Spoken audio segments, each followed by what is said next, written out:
matin, soyez bénis. Mon nom c'est Jean-Claude, comme le pasteur l'a dit.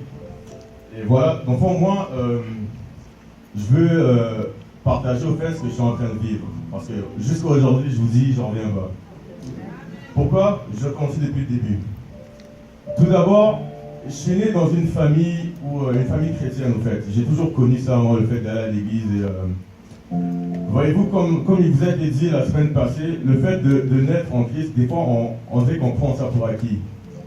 Et moi en fait c'est ça, j'ai toujours été, je suis toujours allé à l'église, mais je ne craignais pas le Seigneur. Rendu dehors, je faisais ce que j'avais à faire. Depuis que je suis petit au fait. Et en grandissant, j'ai commencé à côtoyer des amis. Bon, je ne sélectionnais pas mes amis, je m'en foutais. Au fait, j'étais chrétien, mais je vivais comme un païen. En fait. J'étais chrétien seulement de chair, je le disais de ma bouche seulement, mais rien. Voyez-vous, j'ai connu tout ça, moi, la débauche, on sortait en boîte, on dormait pas et tout.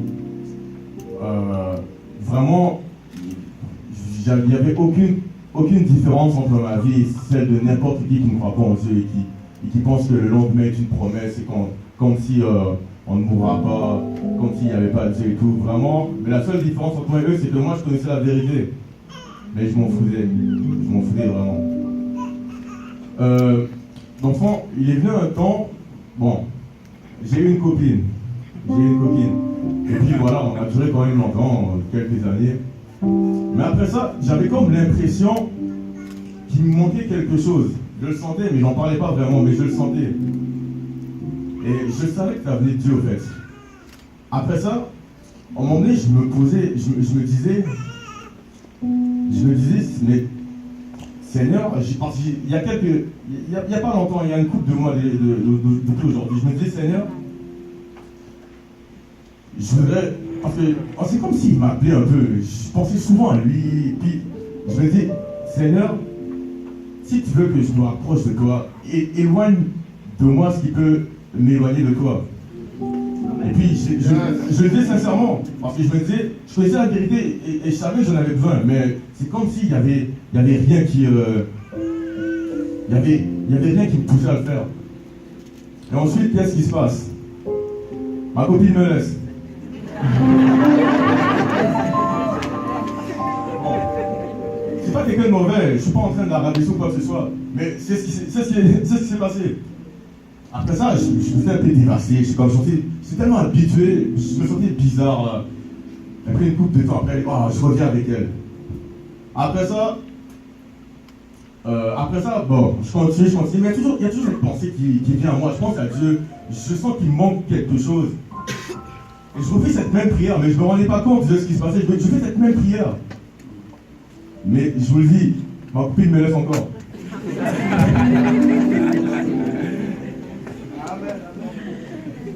Mais encore, je dis, je ne me rendais pas compte.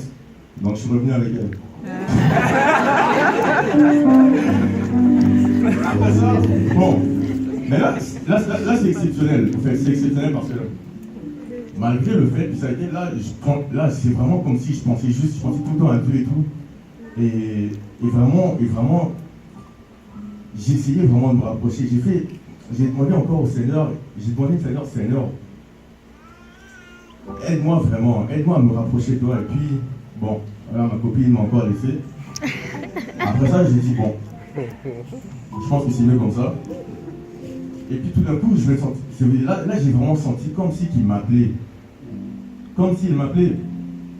Et puis, voilà, je continue à parler avec elle et tout, mais j'essaie de lui dire, essayons de connaître le Seigneur ensemble et tout, mais c'est... En tout cas, je prie encore pour elle, mais c'est vraiment... à un moment donné, je me suis dit, bon, mais j'essaie de connaître Jésus parce que je vais le connaître au fait. Je me suis dit, là-bas, il faut d'abord que je connaisse Jésus. Et je me suis mis à lire la Bible. Je me suis mis à lire la Bible et puis, franchement, je vous dis, j'ai jamais lu la Bible au fait. Depuis que je suis petit, là, j'ai jamais lu. Là. Je connaissais quelques passages par-ci par-là, mais j'ai jamais pris la peine de la lire. Mais j'ai jamais été autant impressionné de ce qu'il disait. J'en revenais pas. J'ai commencé à lire Matthieu parce que je voulais connaître Jésus. il y a des passages, je m'arrêtais, puis j'étais tout seul à lire, puis j'arrêtais de lire, j'en venais pas de ce qui répondait aux gens. J'en venais pas, je suis comme, mais comment c'est possible? Je me dis. Puis souvent, je regardais des vidéos, des gens qui essaient de contredire la Bible, des gens qui disaient que ça a été falsifié ou quoi que ce soit.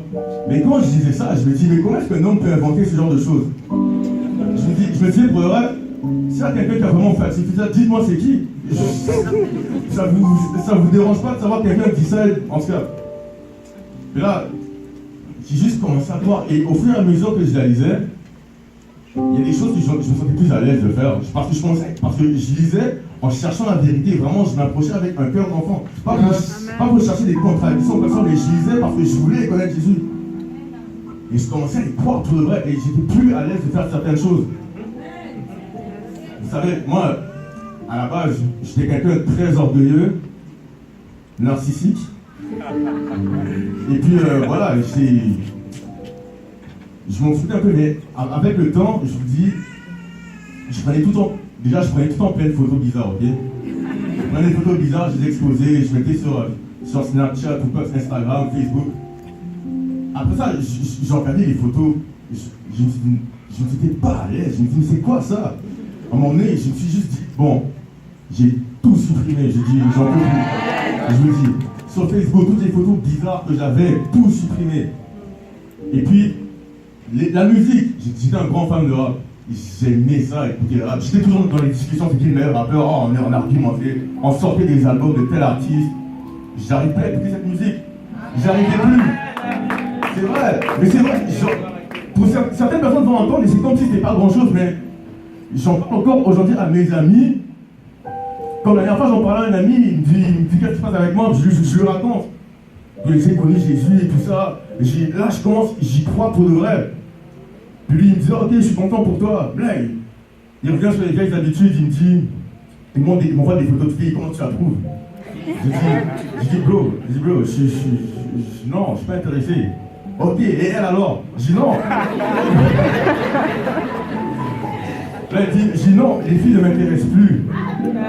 Il me dit, hey, qu'est-ce qui se passe avec toi? Il dit, arrête de Noël, c'est dans le sens, arrête de devenir fou là. Il pensait que j'étais encore en pleine dépression depuis ma rupture et tout. Là, je dis non, bro, je te lève même pas, je suis très Saint-Esprit. C'est juste qu'il y a des choses que je ne peux plus faire. Et à chaque fois que je leur en parle aujourd'hui à mes amis, à chaque fois qu'on parle, c'est toujours de ça que je parle. Et des fois même, c'est comme s'ils étaient allergiques à la parole. On va parler de n'importe quoi. D'alcool, de fêtes, de filles, ils vont participer. Mais quand je leur rappelle à chaque fois, telle personne ne peut pas réagir comme ça avec lui, il faut que tu l'aimes, il faut que tu pardonnes. Ah, arrête, man. C'est comme si ça leur émanait. Là, je me rends compte que vraiment le diable, il est en train de venir avec eux. Comment est-ce que de telles paroles peuvent vous éloigner, mais quand on parle de débauche, ça vous rapproche? Mais donc, c'est ça. Donc, au fur et à mesure, je commençais à changer de style de vie. J'étais plus à l'aise de faire certaines choses. Et j'avais encore plus soif de connaître Jésus au fur et à mesure que je le connaissais. Je lisais, je me dis non, il faut que je continue. Je ne me sentais pas à l'aise tant je veux, même aujourd'hui, je veux le connaître. Je suis toujours en train de prier parce que je veux le connaître. Yes.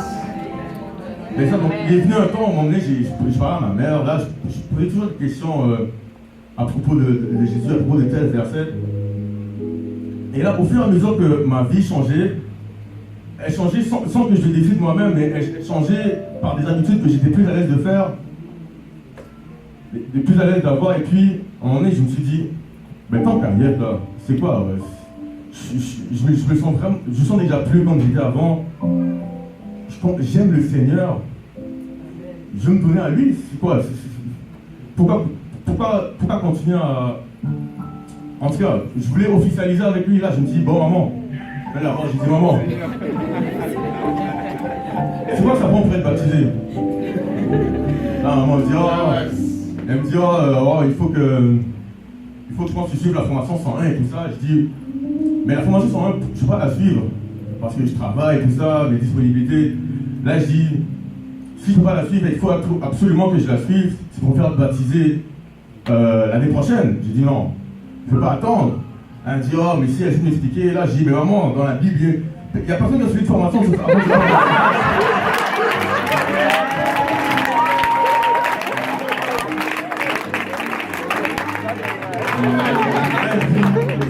Elle me dit, bon, moi je ne peux pas te répondre, seulement on va appeler le pasteur. Ok, là, elle appelle le pasteur n'a pas répondu. Il a appelé après, là j'ai parlé, je lui ai parlé de la situation, j'ai dit, je veux vraiment me faire baptiser. Avant, j'allais à une église avant, j'allais là-bas plus pour traîner avec les amis, ça, j'ai pas vraiment grandi. En fait, parce que j'ai toujours connu le Seigneur, donc j'y allais, parce que les amis étaient là et tout. On a toujours poussé à me faire baptiser, mais je voulais jamais. Je dis non. Je sais que si je me fais baptiser ce soir-là, il n'y a rien qui va changer. Pour moi, ça va juste être plonger la tête dans l'eau, sortir de là, vite fait, ok, bye. C'est vrai, je voulais jamais, on m'a essayé de me convaincre, je voulais pas, je voulais rien savoir. Mais là, c'est vraiment moi qui voulais. Là. Et puis, j'ai parlé au pasteur, je lui ai expliqué la situation, je lui ai dit que j'en viens pas de ce qui se passe avec moi. Là. Vraiment, j'étais tellement pas comme ça avant, c'est fou. Je vous dis, j'y repense, c'est fou.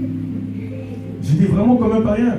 J'aimais le monde, j'aimais tout ce qui était du monde. J'aimais les femmes, j'aimais l'alcool, j'aimais aller dehors, il n'y avait aucune différence. Vous allez me voir à Saint-Laurent un samedi soir à 2h du matin en train de me battre. Mais aujourd'hui, non, je suis plus dans ces trucs-là. C'est vrai.